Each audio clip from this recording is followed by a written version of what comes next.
제25장.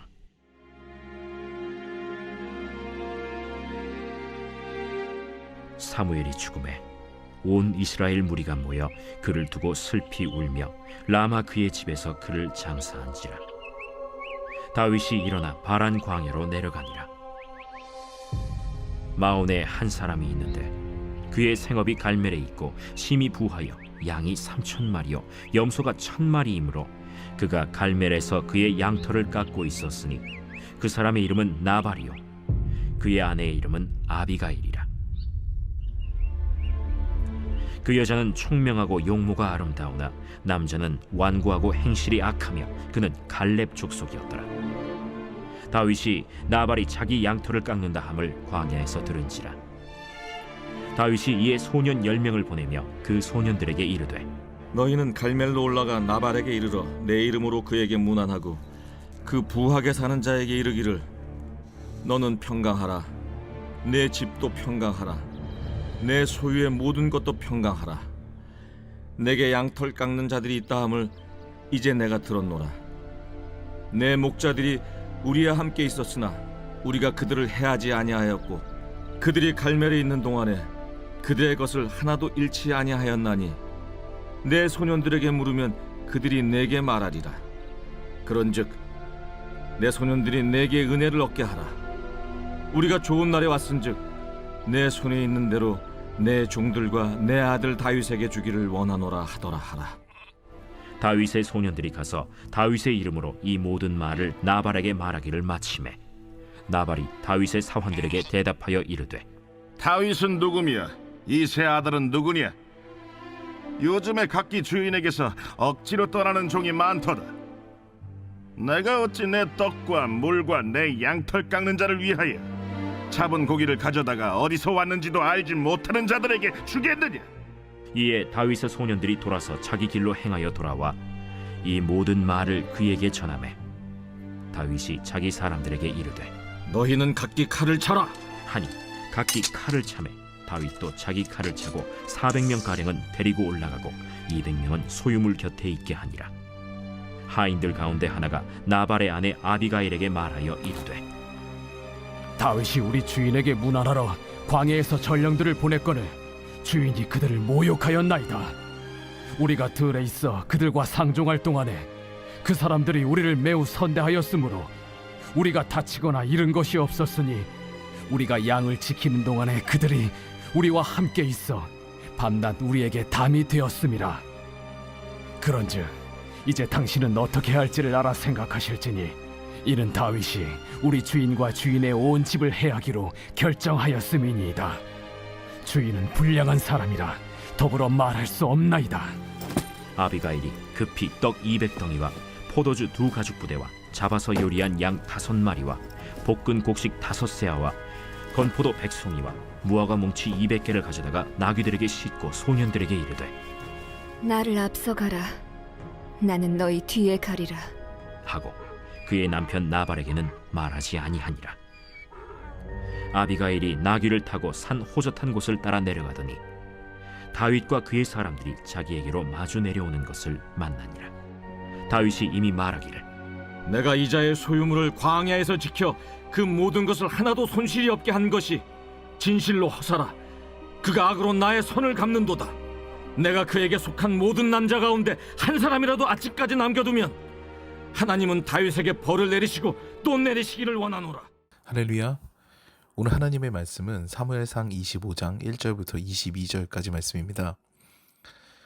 오늘 말씀의 제목은 호의를 깨닫는 것도 지혜입니다. 입니다.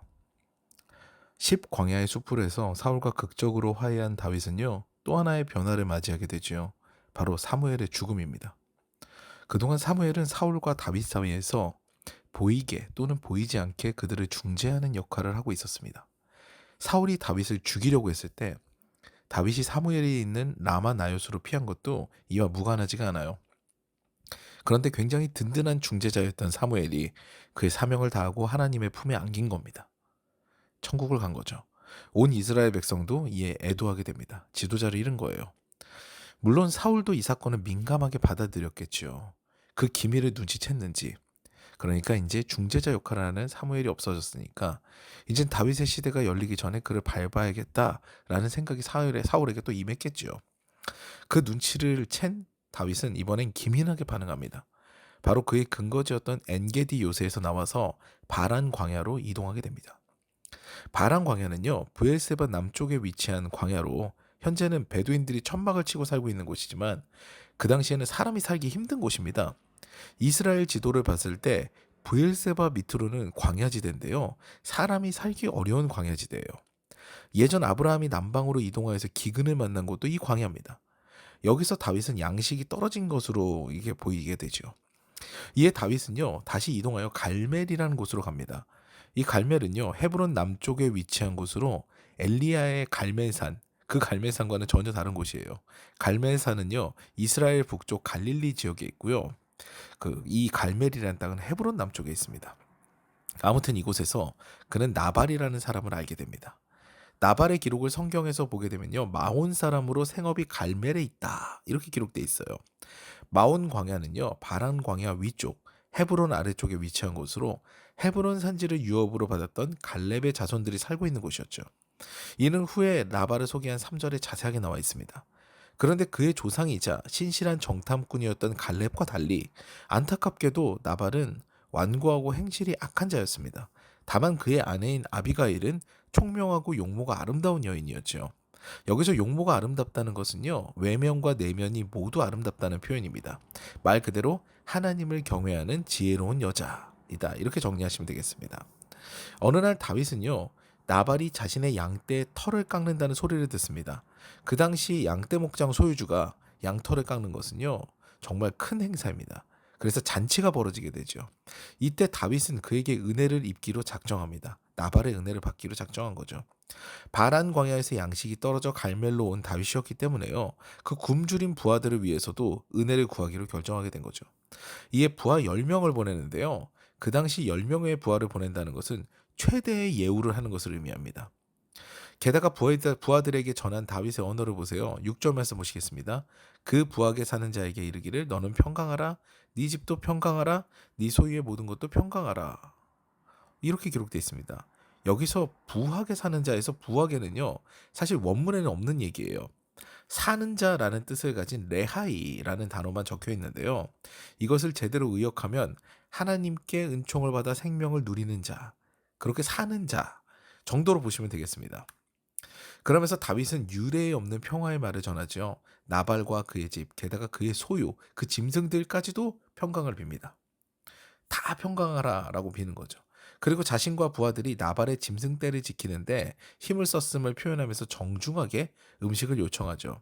그런데요, 이 부분을 잘못 이해하면요, 마치 우리나라 건달들이 보호비를 걷는 것처럼 그렇게 비춰질 수가 있는데요, 그런 의미가 아니고요, 다윗과 그의 용사들은요, 그 당시 기승을 부렸던 베두인 등을 비롯한 그 약탈자로부터 나발의 양떼를 보호했다는 것을 이야기하는 겁니다.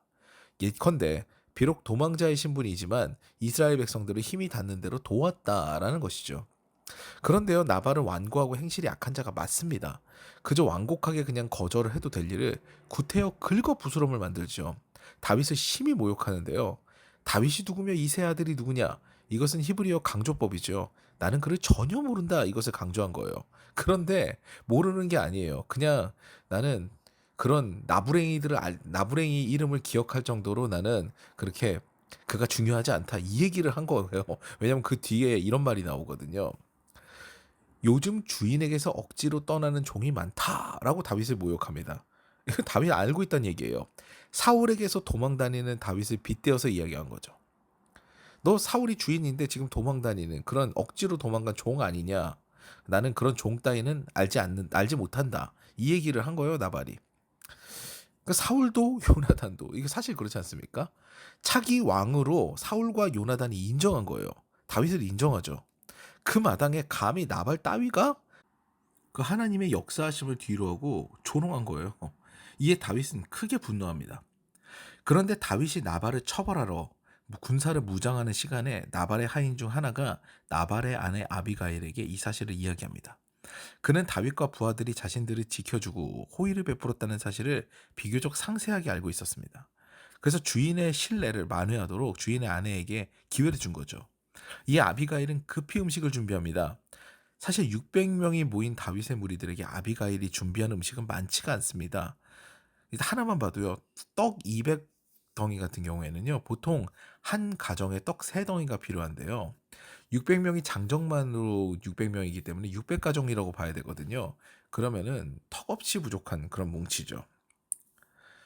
그런데 아비가일은요. 급하게 준비하는 마당에 6가지나 음식을 준비합니다. 그러니까 내가 충분하게 음식을 준비하면은 다윗이 우리를 공격하러 오는 시간에 맞추질 못하겠다라는 생각에 최대한 예우를 갖춰서 6가지의 종류로 급하게 준비를 한 겁니다. 그래서 그 급박한 상황 가운데서 충분히 예의를 차려서 다윗을 만족하게 하려 애쓰는 거죠. 정말 지혜로운 여인이에요.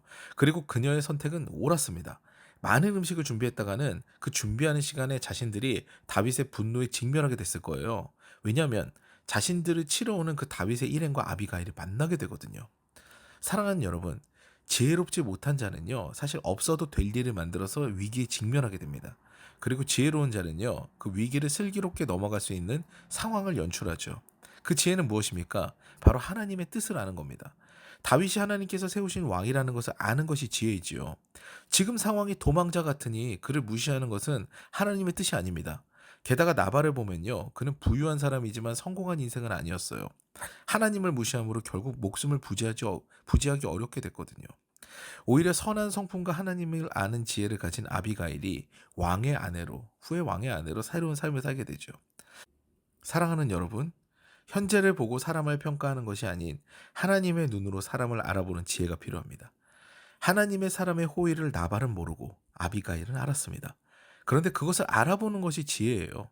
오늘도 인간적인 눈으로 사람을 바라보는 것이 아니라 주님의 지혜로 사람들을 만나며 우리 더사랑 가족 여러분에게 진정 행복한 만남의 장이 열리는 하루가 되시기를 주님의 이름으로 축원합니다.